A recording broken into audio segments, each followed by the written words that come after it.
You exit the ruins. As you exit the ruins, you hear footsteps behind you. You don't run any faster. You don't know why, but you keep at your exact pace.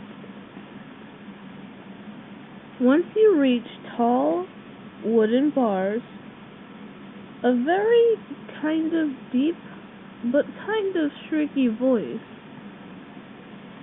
says this. Human, don't you know how to greet a new pal? Turn around and shake my hand. You don't shake whatever was behind you's hand, but you do turn around. It's a very tall skeleton in an orange hoodie. But as you looked at this tall skeleton, he seemed nice. You had an off feeling. You looked behind you, and there was a more short skeleton in armor, wearing mostly blue, just staring at you. You stare at him back. But then the tall skeleton pats the shorter skeleton's head. Hello, Blue, the taller skeleton says. Papyrus, there's a human right there. Why haven't you captured it yet? So, the taller one's known as Papyrus and the shorter one's known as Blue. You note that in your mind. The shorter one walks up to you, but he just stares at you. He just talked about capturing you. If you were trying to capture someone, you wouldn't just walk up and stare at them. You have an off feeling about this skeleton, and you just walk away. You don't know what just happened, but whatever just happened was really awkward. The next day. You've been in the underground for 2 days, and something's really off. You've made friends with a lot of people, but after you've made friends with them, they disappear out of nowhere. You don't know what's happening. You look around to see if anyone can give you directions. You see the short skeleton again, except this time he has a little bit of what looks and seems like dust on his clothing. Hello, human, he says in a very casual voice.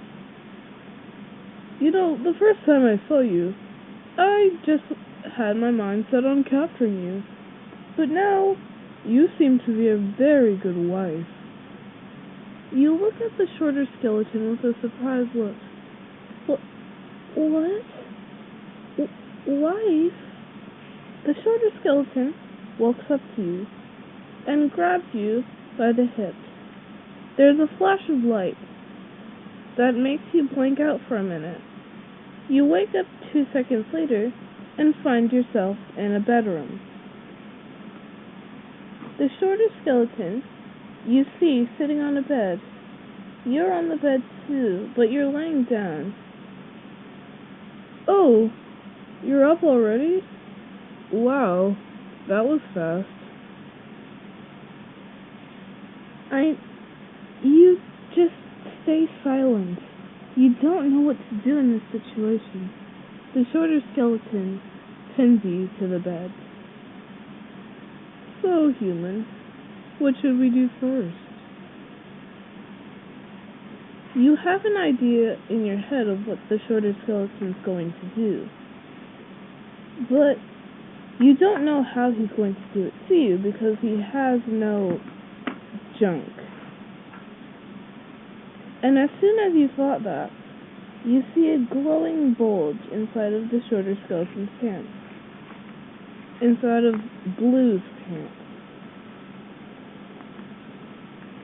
You try not to stare at the big bulge growing inside of his pants. You try to get up, but you can't. You struggle a little bit.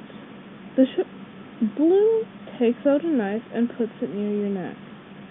Now, you don't want this knife to accidentally go inside of your neck.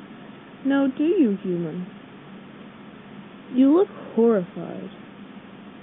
What's wrong? I just want to have a little fun with my favorite humans. You didn't even know this skeleton yet. You didn't know what was about to happen. The shorter skeleton, named Blue, starts kissing your neck, passionately. You don't say anything because you're too surprised.